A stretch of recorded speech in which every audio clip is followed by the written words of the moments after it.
Hi everyone. तो कैसे हैं? स्वागत है आपका आपके इस नए लेक्चर में। मुझे आशा है कि आप लोग अच्छे होंगे और आपकी पढ़ाई बहुत ही अच्छे से चल रही होगी। क्योंकि आज के इस लेक्चर में हम लोग बात करेंगे, हमारा जो टॉपिक चल रहा था जीव विज्ञान का पोषण, हमारा जो जीव विज्ञान का टॉपिक पोषण चल रहा था उसी पे आगे बात करेंगे। पिछले लेक्चर में हम लोगों ने बहुत सारी चीज़ों को पढ़े हैं, जैसे स्वपोषण, परपोषण, पोषण क्या होता है, पोषण की विधियाँ, ये सारी चीज़ें पढ़ें। और आज के इस लेक्चर में हम लोग प्रकाश संश्लेषण को बहुत ही गहराई से और बहुत ही मज़ेदार तरीके से पढ़ेंगे। तो प्रकाश संश्लेषण की बहुत ही विस्तृत और गहराई से अध्ययन के लिए आप लोग इस लेक्चर को ज़रूर देखें और अंत तक बने रहें, ताकि सारी बातें, सारी कंसेप्ट आपको एकदम प्रॉपर तरीके से समझ में आए।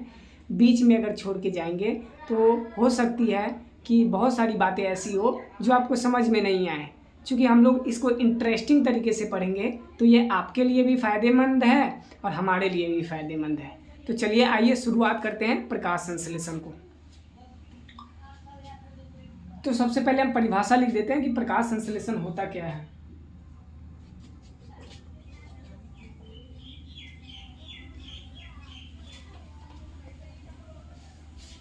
प्रकाश संश्लेषण ना, प्रकाश संश्लेषण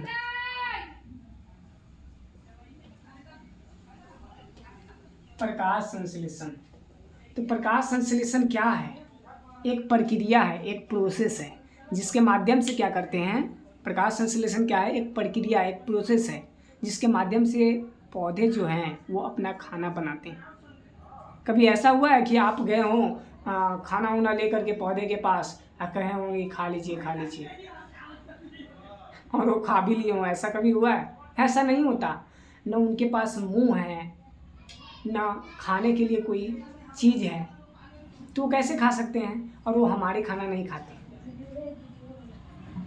वो जो खाते हैं वो क्या करते हैं कि सूर्य की प्रकाश से क्या करते हैं कि अपने भोजन को बनाते हैं, तब वो जाकर के खाना खाते हैं। वह प्रक्रिया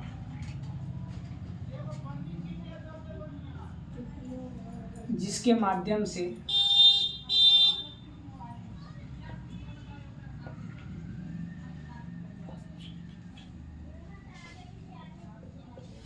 पेड़ पौधे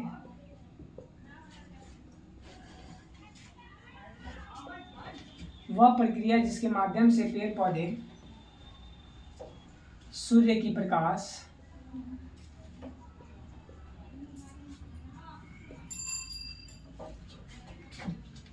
कार्बन डाइऑक्साइड,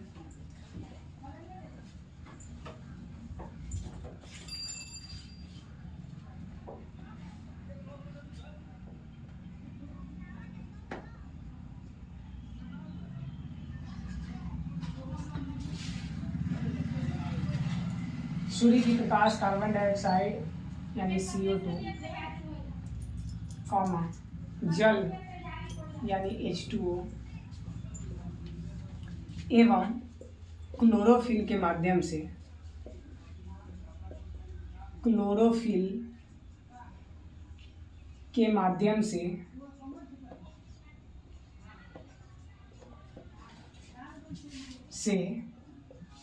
अपना भोजन बनाते हैं, अपना भोजन बनाते हैं। प्रकाश संश्लेषण कहलाता है। प्रकाश संश्लेषण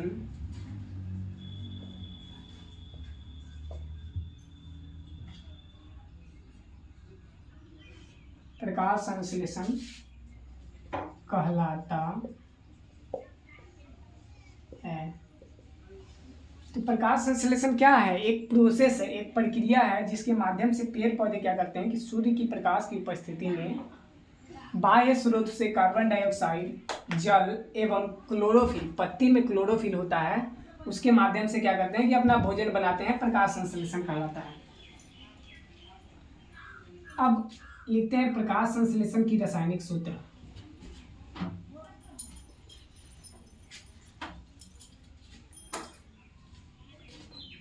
प्रकाश संश्लेषण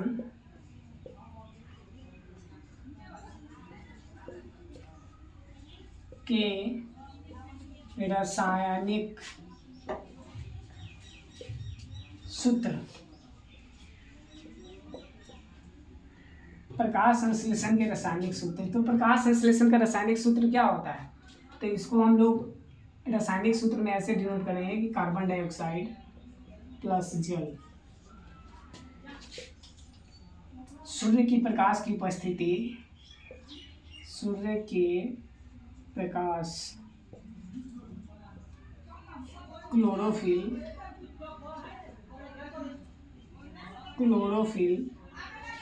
CO2 और H2O सूर्य के प्रकाश और क्लोरोफिल के माध्यम से क्या करते हैं कि ये glucose C6H12O6 plus oxygen gas बनता है। तो ये बैलेंस्ड इक्वेशन नहीं है, इसको मैंने ऐसे ही लिखा है। इसको हम लोग क्या करेंगे कि बैलेंस करेंगे। तो सबसे पहले हम देख लेते हैं कि कार्बन डाइऑक्साइड चाहिए। कार्बन डाइऑक्साइड क्या है? तो अगर हम रासायनिक सूत्र की बात करें, अगर केमिस्ट्री पॉइंट ऑफ व्यू से देखें, तो ये और ये दोनों क्या हो जाएंगे? अभिकारक हो जाएंगे। ये और ये दोनों क्या हो जाएंगे? अभिकारक हो जाएंगे। और ये क्या करेंगे कि इनको प्रकाश संश्लेषण में हेल्प करेंगे। इनके ये इसको और इसको तोड़ने में या जोड़ने में जो भी प्रक्रिया हो उसमें क्या करेंगे? हेल्प करेंगे। तो इससे क्या बनेगा? ग्लूकोज बनेगा। चूँकि यहाँ फॉर्मेशन करा रहे हैं तो जोड़ना पड़ेगा। तो सबसे पहले क्या होता है कि इसको ये दोनों टूटते हैं अपने अपने परमाणु में, और जब ये दोनों टूटते हैं तब जाकर के इसका और इसका निर्माण होता है। तो ये ग्लूकोज है और ये ऑक्सीजन है। ऑक्सीजन बाई प्रोडक्ट बनता है। प्रोडक्ट यानी उत्पाद के रूप में क्या बनता है? तो हमारा ग्लूकोज बनता है। और बाई प्रोडक्ट यानी सह उत्पाद के रूप में बनता है हमारा ऑक्सीजन। सह उत्पाद नहीं बोलेंगे, इसको उप उत्पाद बोलेंगे। तो इसको बैलेंस कर लेते हैं। CO2 को बैलेंस करेंगे, देखेंगे यहाँ C यानी कार्बन कितना है? 6 गो, और यहाँ कार्बन कितना है? 1। तो इसको भी 6 कर लेते, तो 6 कार्बन हो गया। यहाँ हाइड्रोजन कितना है? 2, और यहाँ हाइड्रोजन कितना है? 12। तो हम कितना से मल्टीप्लाई करें? 6 से मल्टीप्लाई करेंगे तो 6 दूनी के 12, तो 12 हाइड्रोजन भी हो गया। अब देखेंगे कि ऑक्सीजन इधर कितना है? तो 6 यहाँ और 2 यहाँ 8, और इधर कितना है? 6 दूनी 12 और 6 18। 18 को है ऑक्सीजन है, इधर 8 ही को है। तो अगर इसको 6 लिख दें तो 6 दूनी के 12 और 6 18, इधर भी 18 हो गया और इधर भी 18 हो गया। तो अब ये ना हमारा क्या हो गया कि समीकरण बैलेंस हो गया। अब बात करते हैं कि प्रकाश संश्लेषण में कौन कौन सी सामग्रियां हैं जो जरूरी होती हैं। प्रकाश संश्लेषण प्रक्रिया के लिए कौन कौन सी चीज़ें हैं जो आवश्यक है, तो इसकी बात करते हैं। इसको नोट डाउन कर लीजिएगा। अब बात करते हैं कि प्रकाश संश्लेषण में कौन कौन सी सामग्रियां, कौन कौन सी चीज़ों की आवश्यकता होती है। तो हमने इसी में देख लिया है, प्रकाश संश्लेषण के प्रक्रिया के दौरान ही देख लिया है कि हमको कौन कौन सी चीज़ों की क्या है? आवश्यकता है। तो देखते हैं कि प्रकाश संश्लेषण के लिए आवश्यक सामग्री, के लिए आवश्यक सामग्री।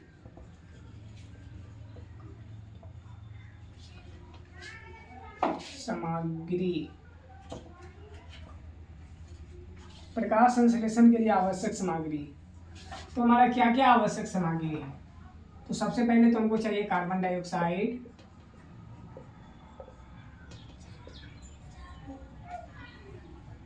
कार्बन डाइऑक्साइड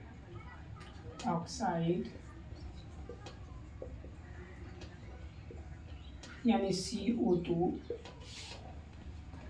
जल यानी H2O। ये दोनों चीज़ हम लोग कहाँ से ले रहे हैं? तो बाहर से ले रहे हैं। तो लिखेंगे बाह्य स्रोत से। कहाँ से ले रहे हैं? बाह्य स्रोत से। बाह्य स्रोत से। कार्बन डाइऑक्साइड यानी CO2 और जल यानी H2O कहाँ से लेंगे? बाह्य स्रोत से यानी बाहर से लेंगे। अब हमारा जो है कार्बन डाइऑक्साइड जल हो गया। अब हम सूर्य से क्या लेंगे? सूर्य की प्रकाश, सूर्य की प्रकाश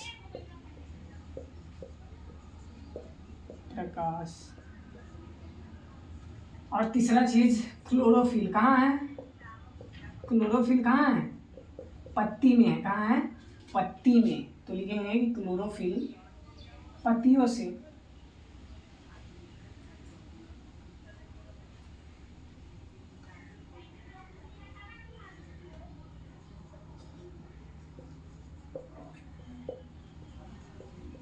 क्लोरोफिल कहाँ है? पत्तियों में। तो ये प्रकाश संश्लेषण के लिए आवश्यक सामग्री हुई। हमको ध्यान में रखना है कि कार्बन डाइऑक्साइड और जल ये दोनों कहाँ से आते हैं? तो बाहर से आते हैं। और सूर्य से सूर्य की प्रकाश आती है और क्लोरोफिल कहाँ होता है? पत्तियों में। इसीलिए कहा जाता है कि पत्ती जो होता है ना वो फूड फैक्ट्री होता है, यानी भोजन का कारखाना। किसके लिए? पेड़ पौधे के लिए। पेड़ पौधे के लिए भोजन का कारखाना पत्ती को क्यों कहा जाता है? क्योंकि उसमें यही एक चीज़ होता है जो प्रेजेंट होता है, क्लोरोफिल। बिना क्लोरोफिल के खाना पेड़ पौधा नहीं बना सकता। इसीलिए कहते हैं कि पत्ती को क्या कहते हैं? फूड फैक्ट्री यानी भोजन का कारखाना। तो हम लोगों ने आवश्यक सामग्री देख लिया। अब देखते हैं कि प्रकाश संश्लेषण के लिए प्रकाश संश्लेषण प्रक्रिया में होता क्या है।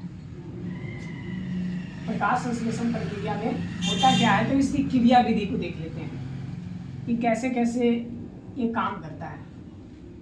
तो प्रकाश संश्लेषण की क्रिया विधि, प्रकाश संश्लेषण की क्रिया विधि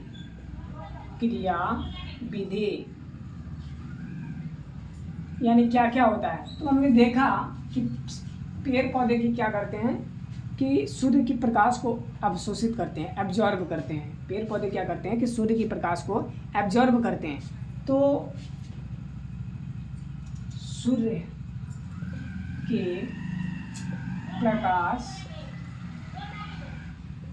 में उपस्थित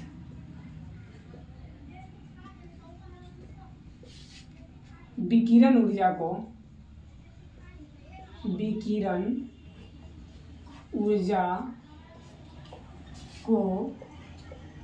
रासायनिक ऊर्जा में रूपांतरण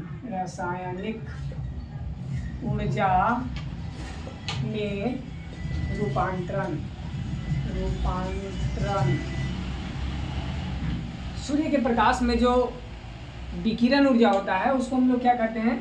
हम लोग नहीं करते, पत्तियां करती है कि रासायनिक ऊर्जा में बदल देती है। ठीक। दूसरा होता है जल के अणुओं का टूटना। जल के अणुओं का टूटना। और तीसरा होता है कि कार्बन डाइऑक्साइड से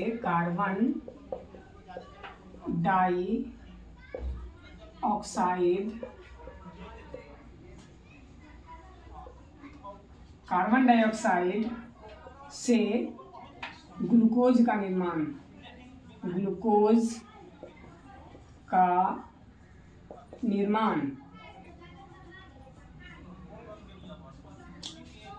तो ये है क्रिया विधि। ऐसे ऐसे प्रोसेस होता है प्रकाश संश्लेषण प्रक्रिया में, स्टेप बाय स्टेप ये सारी प्रोसेस होती है। क्या होती है कि पहले पेड़ पौधे क्या करते हैं कि सूर्य के प्रकाश में जो भी विकिरण ऊर्जा होता है उसको अवशोषित कर लेते हैं, एब्जॉर्ब कर लेते हैं।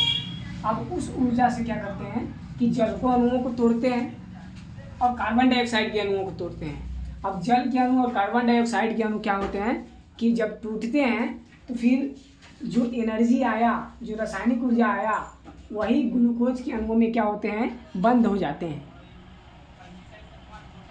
एक बार जब ग्लूकोज बन गया तो पौधा अपना खाना बना लिया उसका। तो यही प्रकाश संश्लेषण क्यों कर रहा है? क्योंकि कैसे भी करके उसका खाना बन जाए। लेकिन अब क्या करेगा कि जब खाना बन जाता है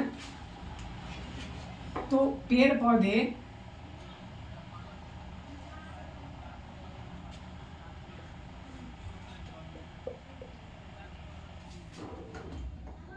अतिरिक्त ग्लूकोज को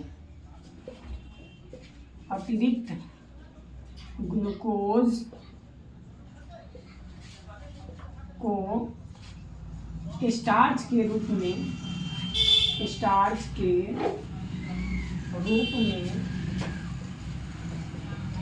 पेड़ पौधे क्या करते हैं कि अतिरिक्त ग्लूकोज को, ज़्यादा ग्लूकोज, जब पेड़ पौधा प्रकाश संश्लेषण की प्रक्रिया तो दिन में ही करेगा, रात में तो सूर्य की प्रकाश होती नहीं है। तो अगर मान लेते हैं कि रात में उसको एनर्जी की आवश्यकता हो गई तो वो कहाँ से लाएगा? तो ये स्टोर करके रखता है। किस रूप में स्टोर करके रखता है? तो स्टार्च के रूप में जमा करके रखता है।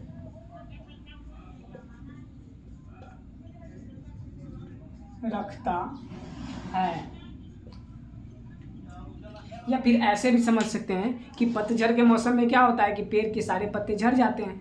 अब पतझड़ के मौसम में पेड़ के सारे पत्ते झड़ गए, इसका मतलब क्या है कि पेड़ मर जाएगा। सर अब तो पेड़ खाना नहीं बना रहा है क्योंकि उसके पास तो पत्ते हैं नहीं। जब पत्ते नहीं हैं तो वो खाना खाएगा क्या? तो ये स्टोर करके रखता है ना भाई। किस रूप में स्टोर करके रखता है? स्टार्च के रूप में स्टोर करके रखता है। पत्ता को गिराने से पहले वो बहुत सारा खाना बना लेता है और उसको स्टार्च के रूप में अपने विभिन्न भागों में, जैसे टहनियाँ हो गए, जड़ हो गया, इन सभी जगहों पे क्या करता है, तना हो गया, इन सभी जगहों पे इकट्ठा करके रखता है, जमा करके रखता है, ताकि जब कभी ज़रूरत पड़े वो उसका क्या कर सके, उपयोग कर सके। तो इसीलिए लिखे हैं कि जो ग्लूकोज बनता है, जितना ग्लूकोज को उसको ज़रूरत होगा उतना उपयोग कर लेगा, बाकी ग्लूकोज जो बच गया उसको स्टार्च के रूप में परिवर्तित करके और क्या करता है कि अपने विभिन्न भाग में क्या करता है, रख देता है। तो हमने देखा कि पेड़ पौधे अतिरिक्त ग्लूकोज को स्टार्च के रूप में जमा करके रखता है। अब देखते हैं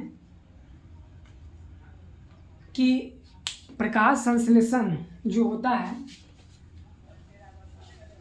उसको प्रभावित करने वाले कारक, इसको मिटा रहे हैं। प्रकाश संश्लेषण प्रक्रिया को प्रभावित करने वाले कारक,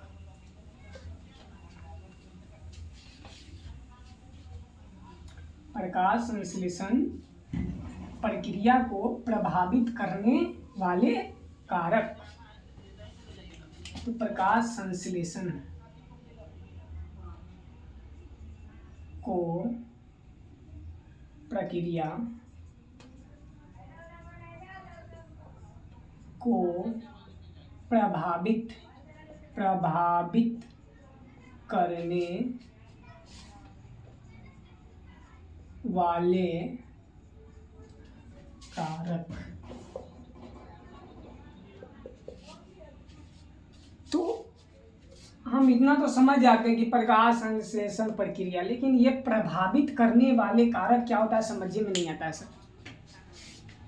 प्रभावित करने वाले कारक क्या होता है समझ में नहीं आता है। तो आप ऐसे समझो कि मान लो आप पढ़ाई कर रहे हो, लेकिन पढ़ाई किससे कर रहे हो, मोबाइल से कर रहे हो। अब मोबाइल से पढ़ाई करने के दौरान क्या हुआ कि आप पढ़ते पढ़ते कोई सोशल मीडिया ऐप चलाने लगे, जैसे इंस्टाग्राम हो गया, फेसबुक हो गया, या यूट्यूब पर ही रील स्क्रॉल करने लगे। तो अभी तो आप कर रहे थे पढ़ाई, लेकिन आपका पढ़ाई क्या हो गया, इफेक्ट हो गया, प्रभावित हो गया। कैसे? तो आपको रील को स्क्रॉल करने से, या हो सकता है कि एडवर्टाइजमेंट से, यानी प्रचार बीच बीच में आपको जो दिखाया जाता है उससे आप क्या हो जाओ, प्रभावित हो जाओ, और आप अपने काम को छोड़ करके दूसरे काम करने लगो। इससे आपका काम क्या हो गया, बाधित हो गया, प्रभावित हो गया। तो प्रभावित यानी प्रकाश संश्लेषण की प्रक्रिया को प्रभावित करना, यानी उसमें कोई बाधा डालना। प्रभावित करना यानी कोई बाधा डालना।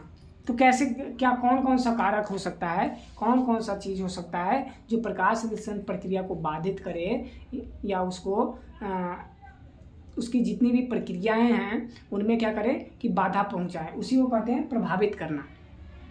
तो देखते हैं, तो दो कारक होते हैं, एक होते हैं बाह्य और एक होते हैं भीतरी। यानी हो सकता है कि पेड़ पौधे के अंदर, शरीर के अंदर ही कुछ गड़बड़ी हो, जिसके कारण वो प्रकाश संश्लेषण की प्रक्रिया नहीं कर पा रहे हो। एक तो कंडीशन ये हो सकता है। दूसरा कंडीशन ये है कि बाह्य कारक हो सकते हैं। हो सकते हैं कि सूर्य को बादल क्या कर लिया और ढक लिया हो, सूर्य दिखाई नहीं दे रहा हो। या सूर्य की जो प्रकाश आ रही है उसकी तीव्रता इंटेंसिटी कम हो, ये भी कारक हो सकते हैं। या हो सकता है कि वायुमंडल में कार्बन डाइऑक्साइड ज़्यादा हो गया हो या कम हो गया हो सकता है कि पौधा लगा दिए लेकिन गर्मी इतना नहीं है कि उसको पानी ही नहीं मिल रहा, या बरसात के मौसम में क्या होता है कि पानी अधिक हो जाता है। ये सारी कारण है कि अगर पानी कम गया तो भी प्रभावित हो जाएगा, पानी ज़्यादा हो गया तो भी प्रभावित हो जाएगा।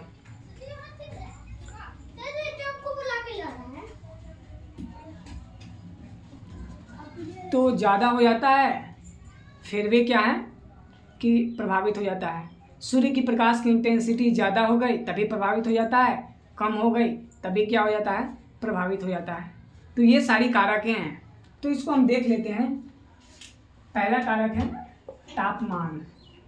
तापमान यानी जब तापमान क्या हो जाएगा, ज़्यादा हो जाएगा या कम हो जाएगा तो उससे प्रभावित होगा प्रकाश की तीव्रता।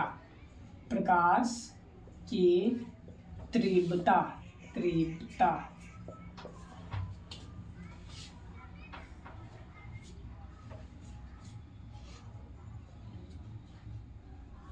कार्बन डाइऑक्साइड एवं जल की उपस्थिति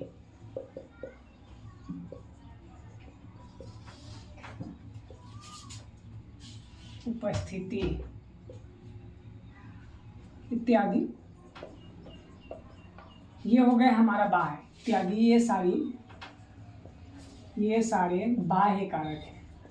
ये सारे बाह्य कारक हैं। दूसरा नंबर में हो गया भीतरी कारक। तो भीतरी कारक में कौन कौन होगा, तो भीतरी कारक में जैसे पत्तियों में हरित लवक की संख्या,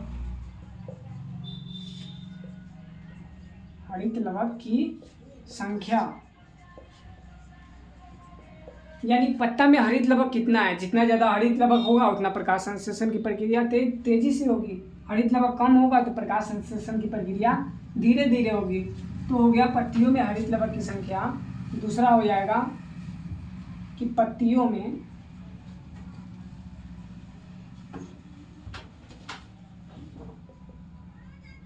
अन्य पदार्थ की उपस्थिति।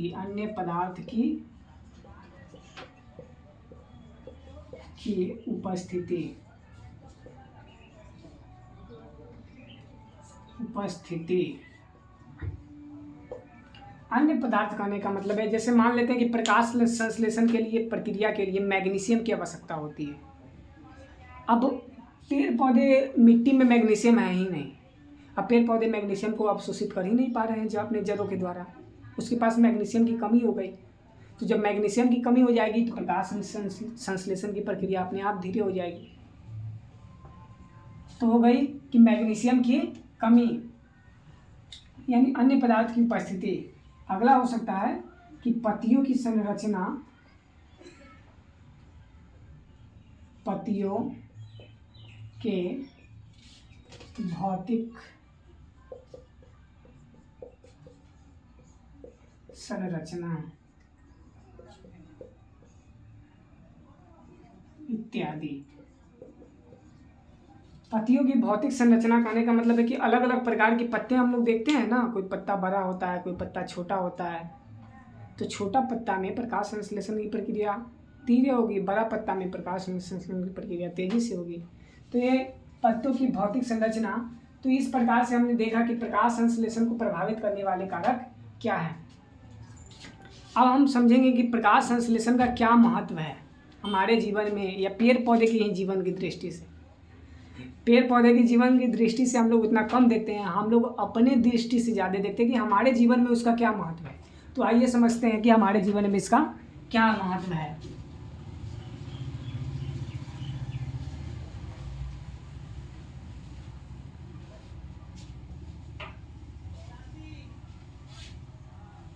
प्रकाश संश्लेषण प्रक्रिया का महत्व। प्रकाश संश्लेषण प्रक्रिया का महत्व। तो पहला महत्व तो ये है कि पेड़ पौधे पौधे खुद के लिए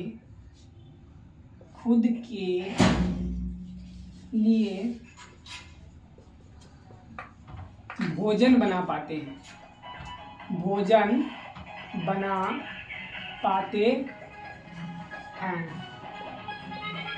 तो पेड़ पौधे क्या करते हैं कि खुद के लिए भोजन बना पाते हैं, किसके द्वारा? प्रकाश संश्लेषण प्रक्रिया के द्वारा। दूसरा ये हो सकता है कि जितने भी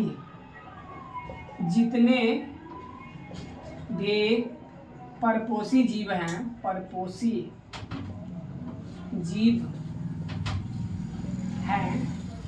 उनके लिए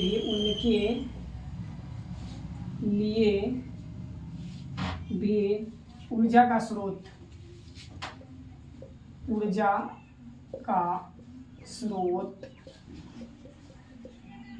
पेड़ पौधे हैं। ऊर्जा का स्रोत पेड़ पौधे यानी प्रकाश संश्लेषण है। प्रकाश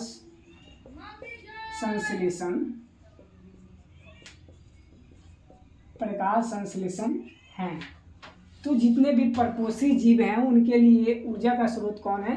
प्रकाश संश्लेषण है। तीसरा हो गया कि ऑक्सीजन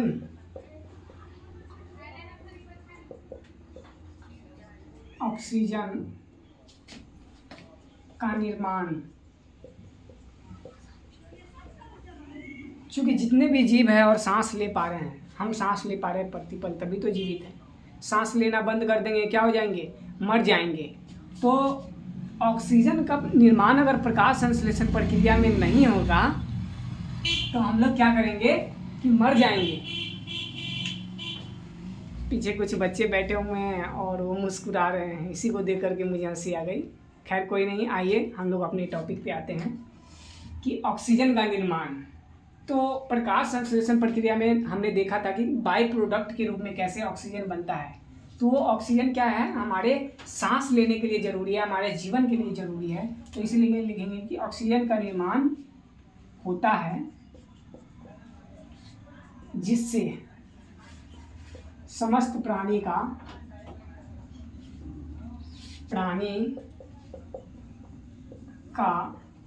जीवन संभव है।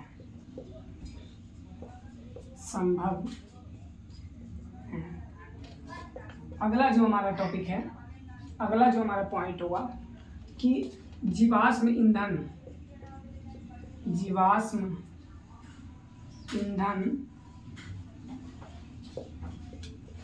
का बनना।